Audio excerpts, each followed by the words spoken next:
I want to first thank a gentleman named Ian Dalbigan for providing some of the historical material in my introduction tonight, which comes from his book, a great title, A Merciful End, The Euthanasia Movement in Modern America. I want to begin by quoting once again from Hippocrates. In his oath, the Hippocratic Oath, it stated, "I will neither give a deadly drug to anybody who asks for it, nor will I make a suggestion to that effect." End quote. Yet we know that there was widespread support for voluntary death as opposed to prolonged suffering throughout classical antiquity, and many Greek and Roman physicians gave patients the poison they requested. These values and practices clashed sharply with Judeo-Christian values, particularly the belief about the inherent value of human life.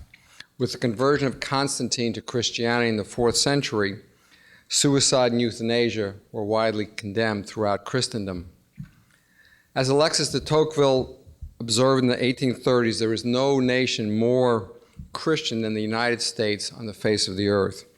And at the beginning of the 20th century, this was as true as ever, as was the condemnation of suicide and euthanasia. However, when Gregor Mendel's work on genetics was rediscovered in 1900, eugenic fever swept the entire world, including America. A state representative in Ohio introduced the first euthanasia bill in American history, permitting the killing with narcotics or anesthetic drugs of mature, consenting adults, quote, suffering enormous pains that could not be relieved otherwise. The bill died in committee. World War I and the prosperity that followed World War I proved to be a temporary lull in the history of the euthanasia movement in the United States.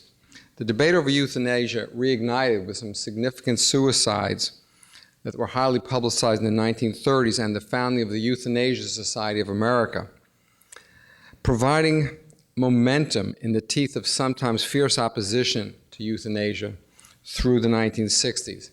However, for those of you who've lived through the 1960s, you know the world was changing. In particular, changes in American society had revolutionized the entire euthanasia movement and transformed an old dispute into a modern-day culture war, which brings us to tonight. Our speakers are passionate advocates of their respective positions, so much so that they could not even agree on what the title of tonight's subject would be. Would it be physician-assisted suicide or physician aid in dying? So each of them will get to give their own talk under the rubric of their own title. So let's get at it and hear what they have to say, which I think you'll find extremely enlightening and extremely interesting.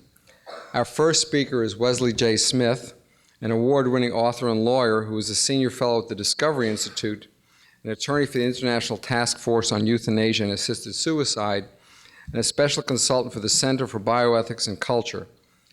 In May 2004, he was named by the National Journal as one of the nation's top expert thinkers in bioengineering. Smith left the full-time practice of law in 1985 to pursue a career in writing and public advocacy. He has authored or co-authored 11 books. He formerly collaborated with Ralph Nader, co-authoring 4 books with the Consumer Advocate, Winning the Insurance Game, The Frugal Shopper, Collision Course, The Truth About Airline Safety, and No Contest, Corporate Lawyers and the Perversion of Justice in America. Together with Dr. Eric Shevlin, he also wrote Power Over Pain, A Consumer's Guide to Obtaining Good Pain Control. His book, Forced Exit, The Slippery Slope from Assisted Suicide to Legalized Murder, has become a classic in anti-euthanasia advocacy. His Culture of Death, The Assault on Medical Ethics in America, was named one of the 10 outstanding books of the year and Best Health Book of the Year for 2001. In 2005, he wrote Consumer's Guide to a Brave New World, exploring the morality, science, and business aspects of human cloning, stem cells research, and genetic engineering. And he's currently writing a book about the ideology and dangers of the radical animal rights liberation movement. His writing and opinion columns have appeared in Newsweek, the New York Times, the Wall Street Journal, and many, many other prominent journals and newspapers. Smith's weblog, Secondhand Smoke, is read by thousands of readers, and he also produces a bi-weekly podcast commentary Brave New Bioethics. During the course of his career in public advocacy, he has appeared on thousands of national and international television, radio, talk, or interview shows. Members of legislative and executive branches of government often call upon him to give advice upon issues within his field of expertise.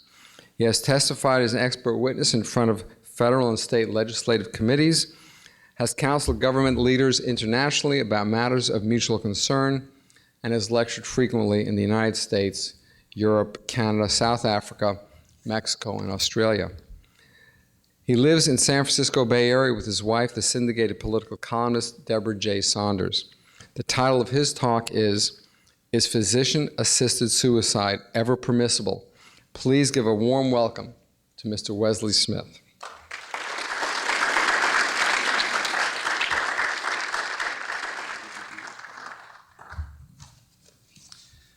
His face also appears on post office walls across the country. Good evening, and thank you all very much for coming. Thank you very much, Sheldon, for your many courtesies. I want to thank the Holocaust Museum for inviting me and for this incredible exhibit that I had the opportunity to see. And also, I want to thank Catherine Tucker for her courtesies and her civility as we agree to disagree. As we travel ever deeper into the new century and the new millennium, the struggle over legalizing assisted suicide is increasingly taking center stage. The cultural stakes, in my view, could not be higher. The manner in which the nation ultimately decides this crucial legal and moral issue will test our culture's commitment to the sanctity and equality of human life, define for our posterity society's cultural attitudes toward the elderly, disabled, and dying, and determine the continuing commitment of medicine to the do no harm ethical ideal embodied by the Hippocratic Oath that Sheldon referenced. In determining the future course, it seems to me, we should focus primarily on how legalizing assisted suicide would affect the general welfare, with particular emphasis on how it could impact the care and well-being of the weakest and most vulnerable members of our society. Happily, when it comes to euthanasia and assisted suicide, what is good for the whole also turns out to be the best protection for the lives and dignity of people with terminal illnesses, people with disabilities, and otherwise suffering individuals. And let's talk a little bit about our lexicon, if we can, for just a moment. Sheldon mentioned that there's a difference in how Catherine and I decided to discuss this issue tonight. I call it assisted suicide. Catherine will tell you, and I'll let her say why, it should be called aid in dying. I consider aid in dying to be a euphemism because it's not descriptive and it seeks to hide what is being proposed rather than describe it accurately. And you see this a lot in assisted suicide advocacy and the history of the euthanasia movement. Words changed, different euphemisms used to describe the act of helping somebody to either kill themselves, which is assisted suicide, or euthanasia, which is somebody else actually doing the killing. And there are some even in the assisted suicide movement who agree with me that using euphemisms is not appropriate. And I'm going to quote now from Derek Humphrey. Derek Humphrey is the co-founder of the Hemlock Society. The Hemlock Society was probably the first major membership organization to promote assisted suicide in recent times. It no longer exists. It merged with a group called Compassion in Dying into Compassion and Choices, which is Catherine Tucker's organization. And this is what Derek Humphrey wrote in a letter to the editor to the Register Guard on November 8th, 2006. And the issue had to do with calling assisted suicide. Oh, I'm sorry. Didn't realize that. I'm trying to ruin her presentation. I didn't know that. I'm sorry. I had no idea that was happening. I didn't even see that there. All right. I won't touch that again. I'm sorry, Catherine. Derek Humphrey wrote to the Register Guard about a desire that some assisted suicide advocates were placing on the state of Oregon to call it, quote, death with dignity. And here's what Derek Humphrey had to say, quote, as the author of 4 books on the right to choose to die, including Final Exit, I find the vacillation of the Department of Human Services on how to describe the lawful act of a physician helping a terminally ill person to die by handing them a lethal overdose, which they can choose to drink or not, an affront to the English language. Physician means a licensed MD, assisted means helping, and suicide means deliberately ending life. The department's cop-out choice of the words death with dignity is wildly ambiguous and means anything you want. Let's stick to the English language, and in this matter, call a spade a spade. That's one of the few times I've ever agreed with Derek Humphrey.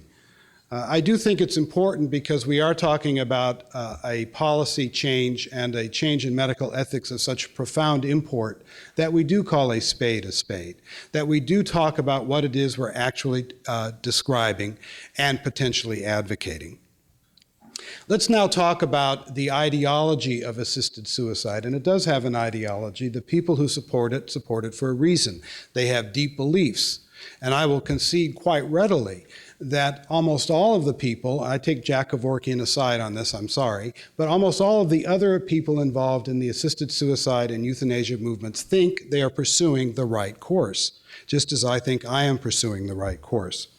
And the ideology of assisted suicide euthanasia, as it seems as I look at it, has two pillars.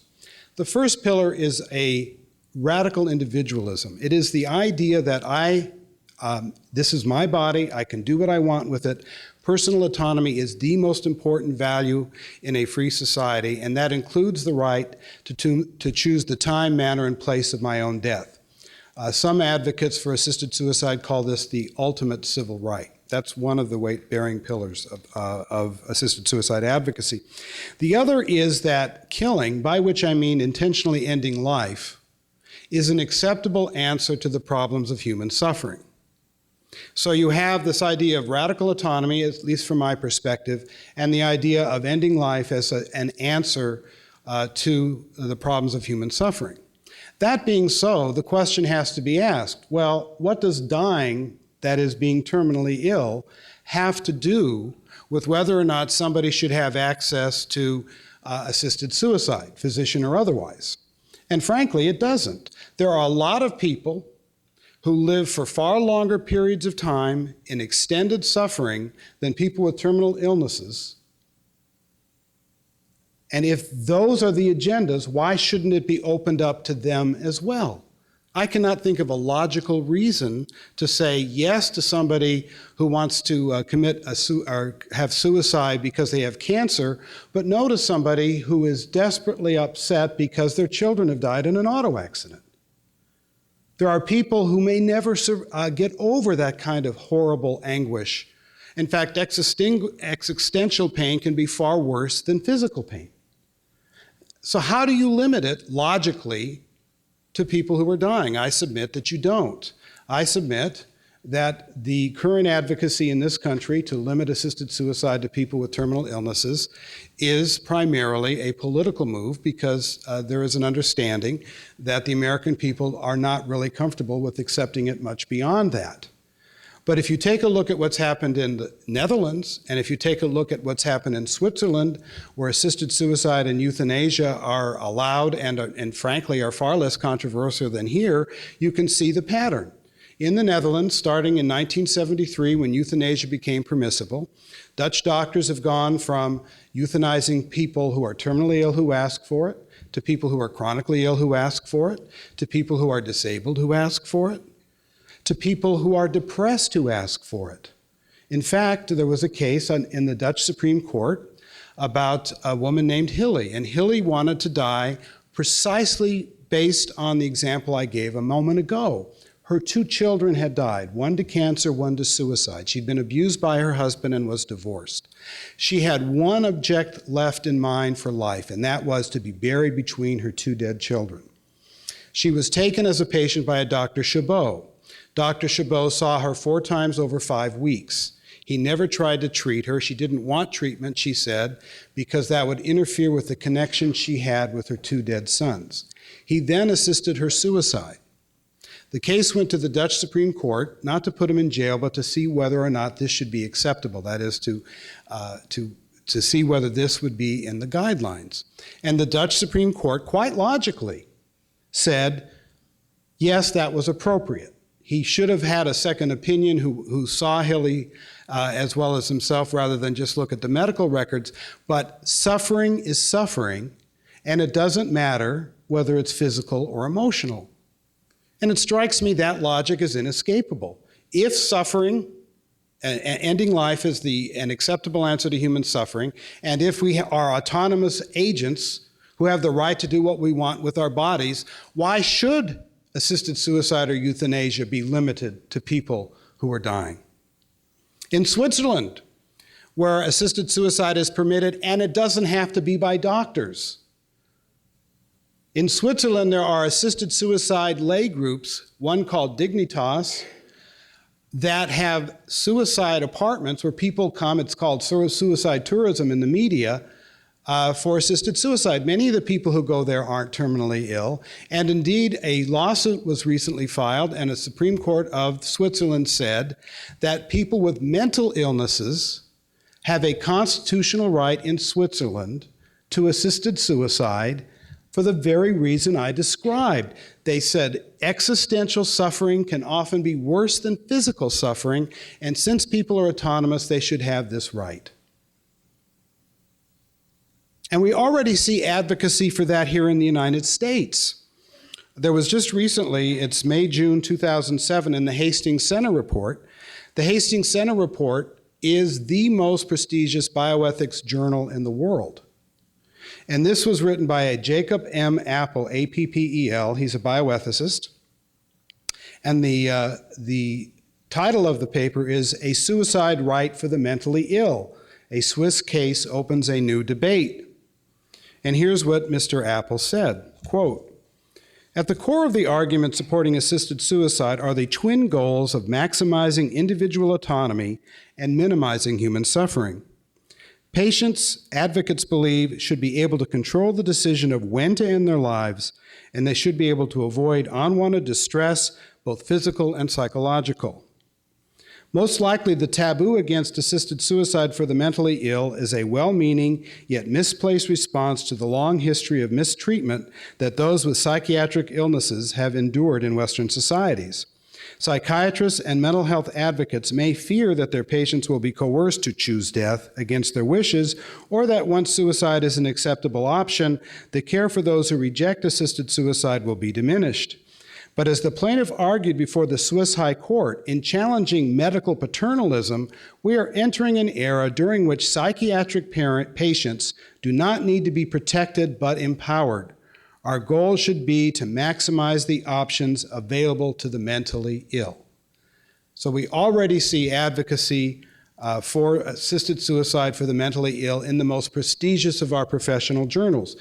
There's a call for legalizing rational suicide in the journal Crisis, volume 19, number 4, 1998, by a fellow named James Worth. I don't have time to get into that, but this kind of advocacy permitted suicide, model rules for mental health counseling.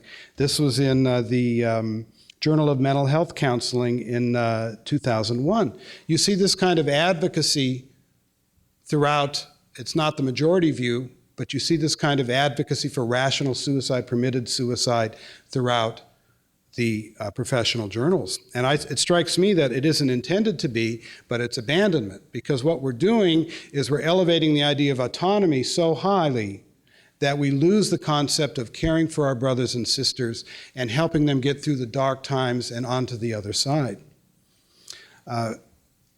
Having only 30 minutes, I'm a lawyer. I mean, it takes me that long to clear my throat. I can't get into much more in terms of the actual Oregon experience. I'm sure we'll be talking about that, and I'm sure Catherine Tucker will bring that up. I believe there have been abuses in Oregon, which we might discuss later. But I remember Rabbi Kushner. And Rabbi Kushner wrote, When Bad Things Happen to Good People. And I was at a palliative care pain control conference, and I saw him give a speech, and it really stuck with me. Because he ended his speech, he said, "There may not always be an opportunity for cure, but there's always an opportunity for healing." And I think we have to think about that and ponder those words, because when people are in extremis, when people have cancer, my dad died of colon cancer, I know what that is. My uncle died of Alzheimer's disease, I know what that is. When people are in these circumstances of difficulty and anguish and worries about being a burden, how do we, as a loving society and community, react to that? And I suggest the proper approach is not assisted suicide or euthanasia or permitted suicide or rational suicide. It is caring, it is involvement, it is true compassion, the root meaning of which is to suffer with. We need to suffer with each other. We need to care for each other. And that's precisely what hospice does. Hospice was begun by Dame Cicely Saunders, a British doctor. And it began, interestingly, in the late 40s. At that time, Cicely Saunders was a social worker and a nurse. And she met a man in a ward in London who was dying. He was a Jewish man named Mr. Tasma. And Mr. Tasma had escaped the Warsaw Ghetto, if you can believe it, had escaped the conflagration that befell that city in World War II, escaped to London only to then be dying and alone and friendless. And Cicely Saunders believed it was her human obligation to visit with him. And she visited with him every day. And I had the great honor and opportunity of interviewing Cicely Saunders. And she said to me, in talking to Mr. Tasma, I came to understand that dying people experience what I call, this is her saying, I call total pain. And she said that means it's physical, that means it's emotional, it's existential, it might be spiritual. And she said, I came to realize that the way to help people who are going through that process is through a multidisciplinary method.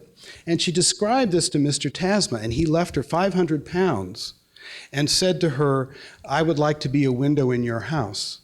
And when now Dame Cicely told that to me, she actually got a tear in her eye, and she said, it took me 19 years to build a house around his window. She then went to medical school when women didn't do that in the 40s, and at an age in her early 30s when a lot of people wouldn't go to medical school. When she became a doctor, she focused exclusively on helping dying people, which was also not done in the early 50s. She spent money and effort, and she raised money, and she opened St. Christopher's Hospice in 1967. In 1969, she pioneered in-home care, hospice care for the dying. In 1972, she moved it into America, taking it first to New Haven, Connecticut. Fast forward now to 1983, and a man named Wesley Lynn Smith, my father, is dying of colon cancer. And I put him into hospice care. And my mother, frankly, disowned me for a little while because she thought I was abandoning my father. And of course, I wasn't abandoning my father, I was helping my father. And I remember one day going into the ward at the Veterans Hospital, and my dad was pressing a ice pack to his side. He'd tried to have surgery to open up a bile duct from the tumor, and it had failed. And he had this ice pack on, and he was writhing in pain. And this is long before I ever dreamed I'd be doing any of this kind of work. And I said, Dad, didn't they give you a pill for your pain? And my dad said, they did, son, but I said no. I said, you said no? Why? I'm afraid I'll get addicted. So I thought quick, and my dad prided himself on being a tough guy. He was an army man. He'd been decorated in World War II, and he used to put his hand like this, and I'd hang from it as a kid. And I knew he had some pride in that, and so I said, you know, Dad, you're a tough guy. I'll bet that if you take those pain pills, you won't get addicted. And if you do, you'll beat it. And he said, okay. And he got into proper palliative care, and he was never in pain again the rest of his life. Fast forward now to the late 90s, and my childhood father, best friend's father, my second father, Frank, is also dying, interestingly, of colon cancer.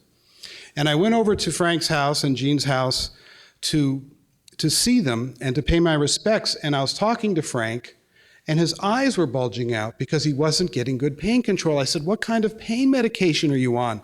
They said, codeine. I said, codeine for metastatic cancer? Codeine hardly helps a toothache. What? And that sound you heard was me screaming. He got into hospice, and his wife, Jean, called me and said, I've never seen so many compassionate and warm people. Frank's in no pain.